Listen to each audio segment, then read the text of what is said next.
Okay, so that next year, 1964, Yeah. you play again, but this time you didn't have such a great year. You finished with a 269 average, but you got benched during the course of the year. Yeah. And that's when you decided to go to Venezuela. You're absolutely right. For two reasons. One, because you made money. Okay. Don't forget, when I was in the big leagues the year before, my salary was $7,000 a year. 7,000. I got more than that in my pocket today. Okay. Yeah. So, I had to go to Venezuela. It was a good league because there was good pitching, a lot of major leaguers playing in the Venezuelan Winter League, and I caught fire. And what I hit, 350, something like that, in Venezuela, and I become a crowd favorite. Because I went down there, to be honest with you, a lot of players go down there and just make the money. I went down there and bust my ass. I played as hard as I could play for the Venezuelan people, and they loved me. They got in my camp, and that kind of made me take off as a big league hitter, because in '65 is the first year I hit 300. That was coming back from Venezuela, and I hit 300 like 9, 10, 11 years in a row after I come back from Venezuela. So I guess what I'm saying in a roundabout way is I really learned how to hit in Venezuela. I owe a lot to Venezuela. Right, because like you said, when you came back in '65, you actually led the league in hits with 209 hits.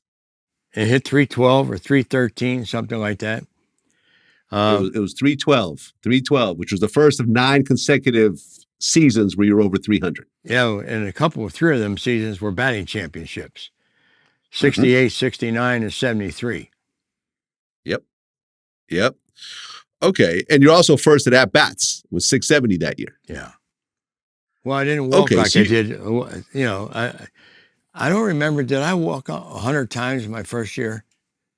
I had to do something, hit 273 because I scored 101 runs.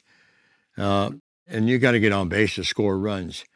But there again, I was in a good streak in the 60s as far as hitting the baseball and getting a lot of hits. And like I told you a minute ago, I was always healthy. I only had 2 major injuries in my life. 67, I separated my shoulder in Dodger Stadium. In 68, I broke my thumb diving for a ball in Dodger Stadium. Those are the only 2 injuries I ever had in my life. Unless you want to call a divorce an injury.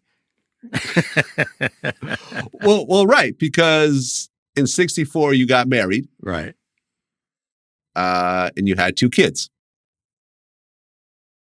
You ended up getting divorced later on in 1980, and was it over a baby that you had outside the marriage?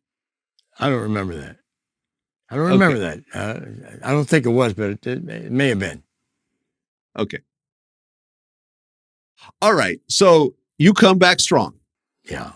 And then in '66, you hit 16 home runs, which is a career high for you. Yeah. How did it feel to hit that many home runs that year? Well, it didn't mean anything to me because I was never believed I was a home run hitter or was going to hit a lot of home runs. Just the way I swang. I didn't swing up. I swang down, hit the ball on the line. But that's about the period of time when I used to set goals every year, hit 300, get 200 hits, and score 100 runs. That's the way I was going to make a living. That's the way I was going to be able to negotiate the next year's contract. Because don't forget, I know you know this because you know everything. My first 16 years with Cincinnati, I signed 1-year contracts. I didn't get a multi-year contract until I went to Philadelphia for the 1979 season. So when you're playing on 1-year contracts, you got to bust your ass to get statistics, because that's what negotiating a contract is all about. Stats. Mm-hmm. It wasn't even about where we finished in the standings. It was about stats individually. Everyone was on their own in the off season to negotiate a new contract. I mean, was that like that for everybody? Were any of your, Yeah, I didn't know anybody had a multi-year contract. Frank Robinson, Veda Pinson, Darren Johnson, Gordy Coleman. I didn't know anybody had multi-year. They just didn't have multi-year contracts in those days because free agency wasn't a big deal like it is today. Mm-hmm. Okay, and that same year, you actually switched from second base to right field. Yeah. Well, you sure about that? You sure I didn't go from second base to left field, then to right field, then periodically in center field, then back to left field, then to third base, then to first base. So I could play all the positions, and I made room for Tommy Helms, who was rookie of the year in '66. And he was a shortstop, played with me in the minors, but because I moved to third, gave him a chance to play second for the Reds when he won rookie of the year in '66. I gave Tommy Harper a chance to play in the outfield, and I went to third base because they knew I could play all over the field, and they knew whatever position I played, I would work my ass off to be a decent defensive player. So you want to be honest, if I want to be honest with you, I think when I was in Philadelphia, I never got the credit, but I think I was a hell of a first baseman. I played my ass off at first base in Philadelphia. But I had Schmidt and Boa and those guys throwing to me in trio, so I had really good infielders. Because I used to think that if you got a good player, you got a bad defensive player, the last place you want to put him is first base, because that's where all your outs are. You understand what I'm saying?